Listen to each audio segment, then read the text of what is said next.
எப்பொழுதுனைக்கு crime பேசுகிற அது மாதிரி இருக்குது அப்படி சொன்னாங்க. ரைட், அவங்களுக்கு அப்படி இருக்குது. பட் நான் பார்க்குற உலகம் அப்படி இருக்கு. கூகுளில் போய் நீங்கள் ஏதாவது ஒரு சிம்டம்ஸை போட்டு பார்த்தா அது பல டிசீஸ் சொல்லுது சார். அதுலேயே வந்து நிறைய டிசீஸ் வருது சார், அதை பார்த்தே வருது சார். கேன்சர் இருக்குது, சில வயிறு இதாக இருக்குது, கேன்சர் இருக்குது. இதே நம்ம முன்னொரு காலத்தில் பாட்டி வைத்தியம்லாம் இருந்தாங்க. பிளட்டு போய் சொல்லாது, பிளட்டை போய் டெஸ்ட் பண்ணிடுங்க. பேசிக்காக ஒரு 5 உறுப்புகளுக்கான டெஸ்ட் அதில் இருக்குது. அதை பண்ணிவிடுங்க, அது கொஞ்சம் உங்களுக்கு சப்போர்ட்டிவாக இருக்கும். முக்கால்வாசி பேர் தனியாக இருக்கிறதுக்கான ரீசன் ஒருத்தவங்களை நம்பி ஏமாந்து போய் இதுக்கப்புறம் யாரையும் நம்ப வேணான்ற காரணமும் இருக்குது. யாருமே நம்பாமல் இருக்க முடியாது. இல்லை, எதுவுமே நம்ப வேண்டாம். நம்பிக்கை எதுக்கு வைக்கணும்? சாதாரணமாக இருப்போமே. முக்கால்வாசி பேர் தனியாக இருக்கிறத விரும்புகிறாங்க, யாரையும் சார்ந்து இருக்க விரும்ப மாட்டேங்கிறாங்க. தனிமை அதுவே ஒரு பெரிய டிப்ரெஷன் தான்மா. இப்போ டிப்ரெஷன் ஒரு வார்த்தை புந்து எல்லாத்தையும் ஓட ஆரம்பிச்சிச்சு. அதுக்குள்ளே இதுக்கு வார்த்தை கிடையாது. அம்மா சொல்லி தான் அப்பா என்பவன் தெரியும், தாய் என்பவள் உண்மை. அதுமாரி தான் நம்ம மரணமும் உண்மை. மது அடிக்கிறதுக்கு ஒரு காரணம் லோ ஃபைல் இருக்குது, அதெல்லாம் ஒன்றும் இல்லை. அதை விட்டுட்டு இன்னொரு பொண்ணை பிக்கப் பண்ணுறதுக்கான வேலையை பார்க்கணும். மூச்சு திணறல், மூச்சு இழைப்பு, குரட்டையால் அவதியா? நுரையீரலை ஆரோக்கியமானதாக்கி எளிதாக சுவாசித்திடுங்கள். தங்கம் 24x7 ஆஸ்துமா சிகிச்சை நாமக்கல் மற்றும் கான்பூர்.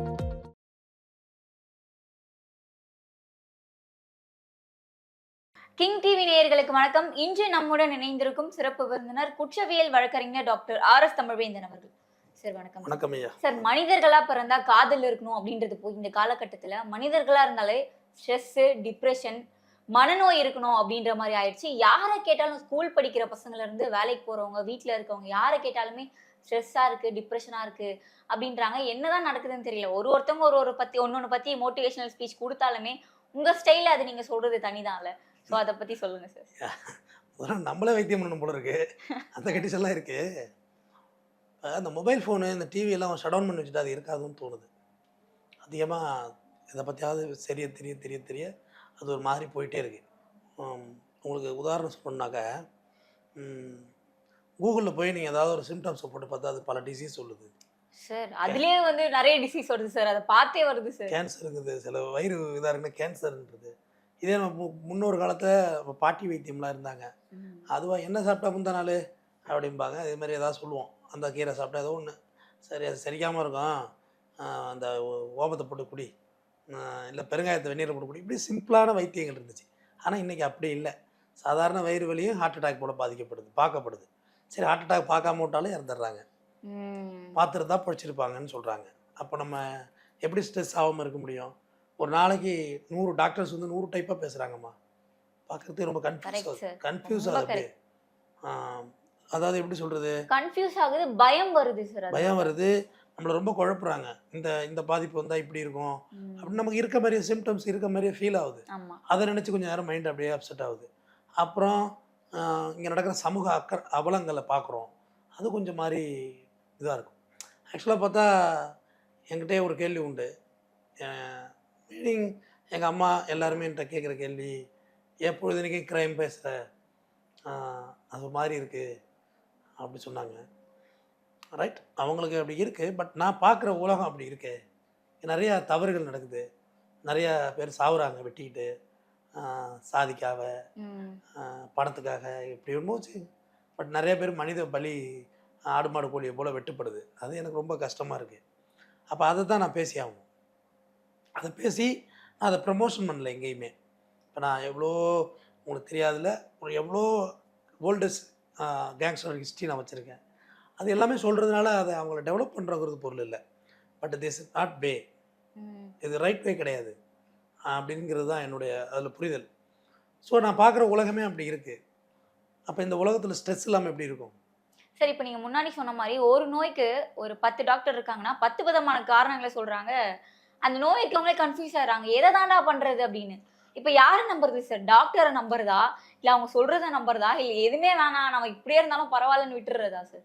ஆமாம், உங்களுக்கு வந்து ரொம்ப பயமாக இருக்குன்னா போய் கண்டிப்பாக ஒரு குறைந்தபட்சம் ஒரு 700 800 1500 ஒரு கிட்டு ஒரு பிளட் டெஸ்ட் பண்ணிக்கோங்க.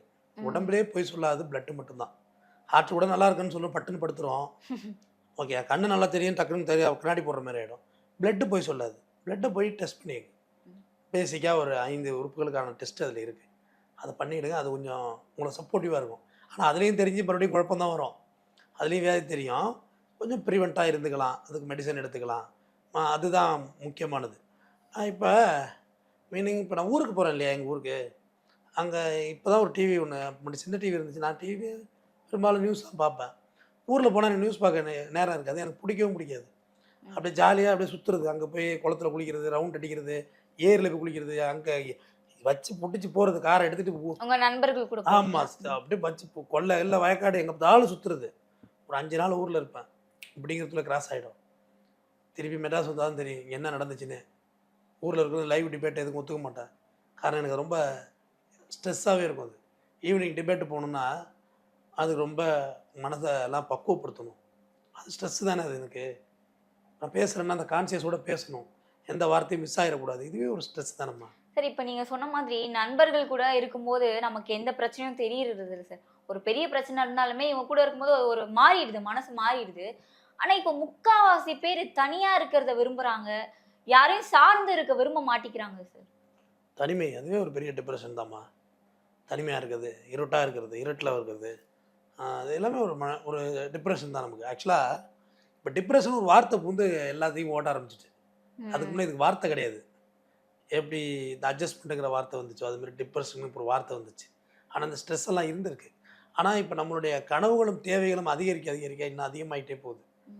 ஏன்னா முன்னொரு காலத்தில் இல்லை அந்த மாதிரியெல்லாம், டிவியே இல்லைல்ல. அப்போ ஏது டிவி, நியூஸு யாராவது ஊரில் பார்ப்பாங்க, தெரியாதுமா அப்போ எதுவுமே. நான் சின்ன பிள்ளைக்குள்ள 91 இதுமாரி ராஜீவ்காந்தியை கொண்டுட்டாங்களாம் அப்படின்னு, கொண்டுட்டாங்களாங்கிற செய்தி தான் எனக்கு காதுக்கே வந்துச்சு. ஊரெல்லாம் பந்துன்னு சொல்லுவாங்க. பந்துனாலே புரியாது, ரோட்டில் பந்து விளையாடுவாங்க போல நினச்சோம். சாலை மறியல், சாலை ஸ்ட்ரைக் ஆகி நிற்கும். சாலை மறியல்லாம் பஸ்ஸெல்லாம் வருமே, எப்படி போய் ரோட்டில் மறைப்பாங்க? இன்றைக்கி அந்த ரயில் மறியலுங்கிறது எனக்கு பெரிய கேள்வி. ரயில் எப்படி மறைக்கிறதுன்னு. நிற்கிற ரயிலில் மறைக்கிறது தாம்மா, ரன்னிங் ரயிலில் போய் மறைக்கிறது இல்லை. நிற்கிற ரயில் ஏறி ஆர்ப்பாட்டத்தில் இருப்பாங்க, போலீஸ் வந்து அரெஸ்ட் பண்ணிடுவோம். இதெல்லாம் அப்போ இருந்த கேள்விகள். அந்த கேள்விகளோடு இருந்தால் நம்ம கொஞ்சம் நிம்மதியாக இருந்திருக்கலாமா என்னவோ. நம்ம எதாவது தெரிஞ்சுக்க போக தான் நிறைய பிரச்சனை வருதுமா. எதாவது தெரிஞ்சுக்கணும், ஆர்வம் அதிகரிக்க நமக்கு நிறைய ட்ரபுள் வந்துடும். நம்ம எதையும் தெரிஞ்சுக்க வேண்டாம், அந்த பாட்டை இருக்கட்டும். உடம்பு தானே, எப்படி இருந்தாலும் சாக போகிறோம், தெரிஞ்சு போச்சு. ஒரு பிறப்பு, ஒரு மரணம் உறுதி. இந்த உலகத்திலேயே பெரிய உண்மை இருக்குன்னா நம்ம சாவோம். வேறு எதுவும் என்ன இருக்குது உண்மை? நம்ம வந்து இந்த அப்பாவுக்கு தான் பிறந்தோங்கிறது ட்ரஸ்ட்டுமா. Mother is a faith, father is a trust. அம்மா சொல்லி தான் அப்பா என்பவன் தெரியும், தாய் என்பவள் உண்மை. அதுமாரி தான் நம்ம மரணமும் உண்மை. கண்டிப்பாக சாவ போகிறோம். சரி, இப்போ ஒருத்தவங்க இப்போ ஒரு யாருமே சார்ந்து இல்லாமல் தனியாக இருக்காங்க அப்படின்னு வச்சுக்கோங்களேன். அவங்ககிட்ட நம்ம போய் கேட்டோன்னா நம்ம ஒருத்தவங்களை உண்மையாக நம்பி இருந்திருப்போம், ஆனால் அவங்களே நம்மளை ஏமாற்றிட்டு போயிட்டாங்க அப்படின்ற ஒரு பதில் சொல்லுவாங்க சார். முக்கால்வாசி பேர் தனியாக இருக்கிறதுக்கான ரீசன் ஒருத்தவங்களை நம்பி ஏமாந்து போய் இதுக்கப்புறம் யாரையும் நம்ப வேணான்ற காரணமும் இருக்குது சார். நம்பவே வேண்டாங்கிற யாரையுமே நம்பினா யாருமே நம்பாமல் இருக்க முடியாது. இல்லை, எதுவுமே நம்ப வேண்டாம். நம்பிக்கை எதுக்கு வைக்கணும்? சாதாரணமாக இருப்போமே, இந்த பேசுகிறோம்ல அவ்வளோதானே. இதுக்கு மேலே என்ன நம்பிக்கை வைக்கணும்? ட்ரஸ்ட் என்ன தேவை இருக்கிற நம்ம 2 பேருக்கு என்ன? இவங்க நமக்கு ஒரு நல்ல ஃப்ரெண்டு நினைக்கிறவங்க தான் முதுகில் குத்துறாங்க. வேண்டாமா, நினைக்காதீங்க. நினச்சா அந்த வழியை ஏற்றுக்கணும். ஒருத்தவங்க மேலே நீங்கள் ஓவராக அவங்க ப்ரிடிக்ட் பண்ணி வச்சுருந்தீங்கனாலே பிரச்சனை தான்மா. ஆனால் ஹியூமனோட நேச்சரே அதானே சார், நம்புறது, உடனே நம்பிடுறது எல்லாரையுமே, அப்புறம் ஏமாந்து போய் அழுகிறது உட்காந்து. ஏம்மா, தான் வளர்த்த ஆடு மாடு கோழியை இற போட்டால் ஒடியாடுற ஒரு பிராணியை எந்த இறக்கமும் இல்லாமல் அறுத்து கொள்றவன் நமக்கு ஏதுமா அதெல்லாம் நம்பிக்கையெல்லாம்? நான் வளர்த்தது தானே அது. நான் வளர்க்கல, எவனோ ஒருத்தர் அதை பாசமாக இற போட்டு வளர்த்துருப்பான். மாடை விற்கிறோம், ஆடை விற்கிறோம், கோழியை விற்கிறோம், மீனை விற்கிறோம். மீனை எப்படி ஏமாத்துறோம்? சாப்பாடு தர்றேன் வான்னு சொல்லி புழுவை போட்டு கொக்கி போட்டு அது வாயில் போட்டு இழுத்து கரையில் தூக்கி போட்டு உடனே கூட நீ கொல்லலை. அதை ரொம்ப நேரம் தன்னோட ப்ரீத்திங்க்கு அது கஷ்டப்படும். அந்த செவத்தில் மூடி திறக்கும். அப்போ கூட தண்ணியில் போட்டால் அது பொழைச்சிக்கும். அதை யார் கொள்கிற ரைட்ஸ் உனக்கு யார் கொடுத்தது? அதுக்கு பிள்ளையும் உண்டு, அதுக்கு குடும்பம் உண்டு, அதுக்கு எல்லாம் உண்டு. பால் ஊட்டும், அது எல்லாம் உண்டு. அதுக்கு சென்ஸ் உண்டு, மூளை உண்டு, பிரெயின் எல்லாம் உண்டு. சில வீடியோக்கெல்லாம் பார்த்து நான் நான்வெஜ் சாப்பிட்றதே குறைக்க ஆரம்பிச்சிட்டேன். இது ரொம்ப கஷ்டமாக இருந்துச்சு எனக்கு. ஒரு மீனை பிடிக்கிறாங்கம்மா, ஒரு சின்ன சல்லடை வச்சு அது குஞ்செல்லாம் சுற்றி நின்று போராடுது. அடுத்தது மீனை ரிலீஸ் பண்ணுறாங்க, அது அப்படியே குழந்தைங்களோட உள்ளே போகுது. அதுக்கு தாய்மை இருக்குது. அந்த குழந்தைங்க எங்கே போய் சாப்பிடும்? ஒரு உயிர் தானம்மா. அந்த உயிரை நம்பி நம்ப வச்சு கழுத்த இருக்கிறோம்ல. எலி இருக்குல்ல, தானாக ஓடிட்டு இருக்கும். சமீபத்தில் ஒரு வீடியோ பார்த்தேன், மனசை ரொம்ப ரொம்ப வரட்டிட்டு. அதுக்காக எலி வீட்டில் புந்து கடிக்கட்டுன்னு சொல்லாதீங்க. வருடமாக இருந்துச்சு. எலிக்கட்டை வந்து இப்படி உள்ளதில்லை, இப்படி டக்குன்னு அடிக்கிற மாதிரி இருக்கும். ஒரு ஸ்டீல் கம்பி பயங்கர ஸ்பீடாக இருக்கும். விரலாம் துண்டாயிடும் அடிச்சதுன்னா. அதுக்கு ஒரு இறை வைக்கிறாங்க. அது வந்து அந்த இறையை கவனம்னு அந்த மேலே உள்ள ரிலீஸ் அடிக்குது. 2 உடம்புல அடிச்சிட்டுமா பார்க்குது பயந்துக்கிட்டு. பசி அதோட மேலானது பிடிச்சி கொஞ்சோண்டு கொறிக்குது. திரும்பி திரும்பி பார்க்குது. யாராவது வர்றாங்களா, காப்பாற்ற வர்றாங்களான்னு நினச்சிதா, இல்லை மேற்கொண்டு நம்மளை கொல்ல வந்தாங்களான்னு நினைக்கல. அந்த எலியோட எண்ணம் என்னவாக இருந்திருக்கும். அதுக்கு பிரெயின் உண்டு, எல்லாம் உண்டு, அதுக்கு செல்கள் உண்டு, எல்லாம் உண்டு. உணவு சுழற்சின்னு ஒன்று இருக்குல்ல, இந்த ஃபுட் சைக்கிளிங் இருக்குல்ல, ஃபுட் சைக்கிளிங்கில் எலி பாம்பு தான் எலியை சாப்பிடணும். இதுதான் சைக்கிளிங். இப்படி ஒன்று இருக்குது. அதில் தான் நம்மளும் அந்த ஃபுட் சைக்கிளிங் வர்றோம். ஆடு மாடு கோழி முட்டைங்கிறது ஒரு கருதனமா, இன்னொரு குஞ்சு உருவாகும்ல, அதை சாப்பிட்றோம்ல. நம்மள்ட்ட போய் நம்பிக்கை வைக்க சொல்கிறேன். எப்படி நம்மளை நம்புறது? நமக்கு எந்த நம்பிக்கையும் நம்மள்ட்ட கிடையாதுமா. அவ்வளோ ஒரு புலின்னா கடிக்கும் தானே, கிட்ட போனால் அடிச்சிடும். சிறுத்தைனா அடிக்கும். எல்லாமே தெரியும். என்னென்ன பாம்பு கொத்தி விட்டுரும், செத்துருவோம். விஷம் இருக்கிறத என்றைக்காவது பார்த்தோமா? ஆனால் விஷம் இருக்குன்னு தெரியும். கிட்டே போகக்கூடாது பாம்பு. இவ்வளோ தெரிஞ்சு வச்சுருவோம். நான் மனுஷன்ட்ட நீ எப்படிம்மா கிட்டே போவேன்? அவன் என்ன மைண்டில் இருக்கான்னு தெரியாதுமா. அதோட நீங்கள் நம்பிக்கைங்கிறது வேஸ்ட்டுன்னு சொல்கிறேன். பொதுவாகவே சொல்கிறேன். யார் மேலேயும் எதுவும் தேவையில்லை, ட்ரஸ்ட்டு வேண்டியதில்லை. சும்மா கேஷுவலாக இருக்கலாம். நம்ம வந்து அதிகமாக பொய் சொன்னால் அதிகமாக மூளை வேணும் அப்படின்னு சொல்லுவாங்க. என்னைக்குமா அலர்ட்டாக இருக்கணும் அப்படின்னு. பொய்யே நீ சொல்லாமல் மூளையே தேவையில்லை. அப்படியே சாதாரணமாக இருக்கலாம். பொய் சொல்லாமே இருந்தா யாரும் கூடவே இருக்க மாட்டாங்க சார். இல்லைம்மா, பொய் வேண்டியது இல்லைம்மா. சிலருக்காக பொய்கள் சொல்லி தானே சார். இல்லைம்மா, அது தவறாக நம்மளை டீச் பண்ணுறாங்க. கசக்கும் உண்மையை விட இனிக்கும் பொய் மேலானது அப்படிலாம் சொல்கிறாங்க. No that's wrong. பொய் வேண்டியது இல்லைம்மா. கேஷுவலாக இருக்கலாம், ரொம்ப சாதாரணமாக இருக்கலாம், இயல்பாக இருக்கலாமா. இல்லை ஒன்றுமே இல்லைம்மா. என்ன ஆகிட போகுது நமக்கு? இப்படிலாம் சட்டை போட்டுட்டு இப்படி தான் இருக்கணும்னு எதுவும் இருக்கான்னு இயல்பாக இருக்கலாமா. என்ன ஆகிட போகுது? இப்போ ஒன்றும் ஆகிட போகிறது இல்லை. இப்போ நம்ம இருக்கோம், இந்த உலகத்தை நம்மளே எல்லாம் நினச்சிட்டு இருக்காங்க அப்படின்னு நம்ம நினச்சிட்டு இருக்கோம். உங்கள் வாட்ஸ்அப், இன்ஸ்டாகிராம், ஃபேஸ்புக் இதெல்லாம் லாக் அவுட் பண்ணிவிட்டு தூக்கி மொபைலில் போட்டு ஒரு வாரம் இருங்க. யாருக்கும் ஃபோன் பண்ணாதீங்க. ஒரே வாரம் ட்ரை பண்ணுங்கள். யாரும் உங்களை தேட மாட்டாங்க. முதல் நாள் ஒரு 5-6 கால் கூடுதலாக வரும், அடுத்த நாள் ஒரு 5-6 கால் குறையும், அப்படியே குறைஞ்சிரும். ஃபோன் வராதும்மா. இப்படி ஒருத்தவங்க இருந்தாங்கன்றதே மறந்துடுவாங்க. மறந்துடுவாங்க. அவ்வளோதாம்மா, இயல்பு அதுதாம்மா. காலை அழைக்காதீங்களா, யாரையும் ஃபோன் அடிக்காதீங்க. வர்ற காலை பேசுங்க. யாரையும் அழைக்கிறது இல்லை, நான் அழைக்கிறது இல்லை. நானும் அப்படிதான் சார் இருக்கு. நானும் வர்ற காலை பேசுறது. ஏன்னா வர்ற கால் போதுமானது. நம்ம அழைச்சி என்ன பேசி என்ன உறவாட போகுது? ஒன்றுமே இல்லை. எல்லாமே சொல்கிறேன், பசங்களுக்கு சொல்கிறேன். நம்ம போய் தண்ணி அடித்து பார்ட்டி பண்ணாதான் ஃப்ரெண்ட்ஷிப் வரப்போகுதுன்னு அப்படிலாம் ஒரு ஃப்ரெண்ட்ஷிப் வேண்டியதில்லை. உலகத்துல ரொம்ப புனிதமானது வந்து காதல். அந்த காதல் பத்தின உங்களுடைய புரிதல் என்ன? அதில் என்ன புனிதத்தை கண்டீங்கன்னு தெரியல எனக்கு. இப்போ ஒரு நமட்டு சிரிப்பு சிரிச்சிங்களே சார். ஏமா, காதல் வந்து யூனிவர்சல்மா. ஒரு மலரும் லவ் பண்ணது தான் மகரந்த சேர்க்கை. ஒரு வண்டோட காலில் ஒட்டி தான் இன்னொரு உயிர் உருவாகுது. That's nature. இதில் என்ன புனிதம், மண்ணாங்கட்டி, அதெல்லாம் ஒன்றுமே இல்லை. சினிமா பாட்டு அதிகம் பார்க்குறீங்கன்னு நினைக்கிறேன், கேட்குறீங்கன்னு அர்த்தம். அதெல்லாம் ஒன்றுமே இல்லை. என்ன புனிதம் இருக்குது சொல்லுங்க? இல்லை சார், எந்த எதிர்பார்ப்புகளும் இல்லாம வர்றது தானே காதல். புனிதம்ங்கிற என்னன்னு புனிதத்துக்கு முதல்ல விளக்கம் சொல்லுங்க. புனிதம்னா என்ன? எது புனிதமானது? இங்கே எதுவுமே புனிதம் இல்லைம்மா. எல்லாமே இங்கே அழுக்குதாம்மா. அம்மா பெற்ற பிள்ளைகள் மேல வைக்கிற அன்பு புனிதமானது. புனிதம் இல்லை, அது அன்புமா. அது அன்பு. அது ஒரு நார்மலான விஷயம். அது அன்பு. பாம்பு தான் குட்டி மேலேயே அனுபவிக்கும், சிங்கம் தான் குட்டி மேலே அனுபவிக்கும், யானை தான் குட்டி மேலே அனுபவிக்கும், பன்னி தான் குட்டி மேலே அனுபவிக்கும், நாய் குட்டி மேலே அனுபவிக்கும், பூனை குட்டி மேலே அனுபவிக்கும், எலி குட்டி மேலே அனுபவிக்கும், எல்லாமே குட்டி மேலே வைக்கும். இது யூனிவர்சல் அன்பு. புனிதங்கிறதுக்கான அர்த்தத்துக்கு மீனிங்கே கிடையாது. அது அன்புமா. அது அன்பு தான் ஜெயிக்கும். அன்பு ரொம்ப முக்கியம். நீ அன்பாக இருங்க. புனிதமாலாம் ஏன் சொல்கிறீங்க? அன்பாக இருங்க. இப்போ லவ் பண்ணுறீங்களா, ஒரு பையனை பார்த்தா உங்களுக்கு ஒரு ஆசை வருதா, எனக்கு ஒரு பொண்ணை பார்த்தா ஆசை வருதா, அது நேச்சர், இயற்கை தானே. அதுதான் இந்த பிரபஞ்சமே இயங்கிக்கிட்டு இருக்கு. அன்பில் தான் இயங்கிக்கிட்டு இருக்கு. ஆனால் இவங்க வந்து நம்ம புனிதம் இப்படிலாம் சில இது தவறாக நம்மளை கற்பிதம் பண்ணுறாங்க. இதெல்லாமே இப்போதாம்மா எனக்கு இந்த விஷயம்லாம் புரிதல் வந்துச்சு. எனக்கு தெரியல எதுவுமே. இந்த லவ் எழுதுறது, பாட்டு எழுதுறது, ஒரு கடிதம் எழுதுனேன்னு அதை இறங்கி வாங்கினேன்னு அப்படிலாம் ஒன்றுமே இல்லை.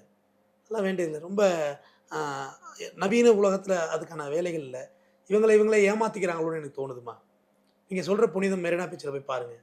புனிதம் எப்படி இருக்குன்னு பார்க்கலாம். சரி, நான் அதை தப்பு சொல்லலை.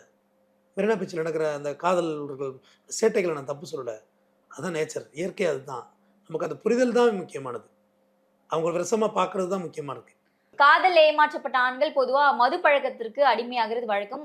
காதல்னு இல்லாம பொதுவாவே ஆண்களுக்கு வந்து அதிகமா மது பழக்கம் இருக்கிறது ஒரு நார்மலான விஷயமாவே பார்க்கப்பட்டுருச்சு சார். இந்த மது பழக்கம் பத்தி உங்களுடைய புரிதல் என்ன? அழிவு. அழிவு, மாற்றமே இல்லை.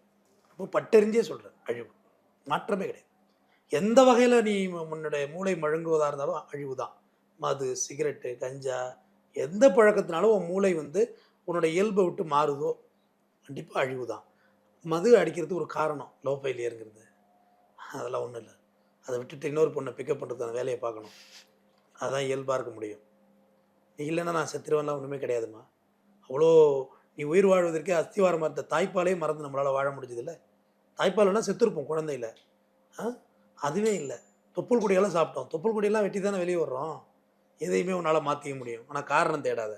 மது அடிக்கிறதுனா அடி, அது உன்னோட தனிப்பட்ட விஷயம், உன்னோட தனிப்பட்ட சுதந்திரம். ஆனால் தட்ஸ் ரீசன் தேடாது. இந்த ரீசனுக்காக நான் குடிக்கிறேன், என் மனைவி திட்டுறா நான் குடிக்கிறேன் அப்படின்னா அழிவு, கண்டிப்பாக அழிவு. இன்னும் சொல்ல போனால் நம்ம சமீபத்தில் நடக்கிற அந்த தவறுகள் குற்றங்கள்லாம் பார்க்குறேன், எல்லாமே ஒரு சமூக ஒழுங்கினத்தில் எல்லாமே நடக்குது. மது, போதை, கள்ளக்காதல், இல்லீகல் இன்டிமெசி, இப்படி குழந்தைகள்கிட்ட பாலியல், எல்லாமே சமூகத்தோட ஒழுங்கினம் தானே. நீங்கள் சொன்ன புனிதம் இதில் எங்கே இருக்குது? காதலில் தான் காமமும் இருக்குது, காமத்துக்குள்ளே தான் காதலும் இருக்குது.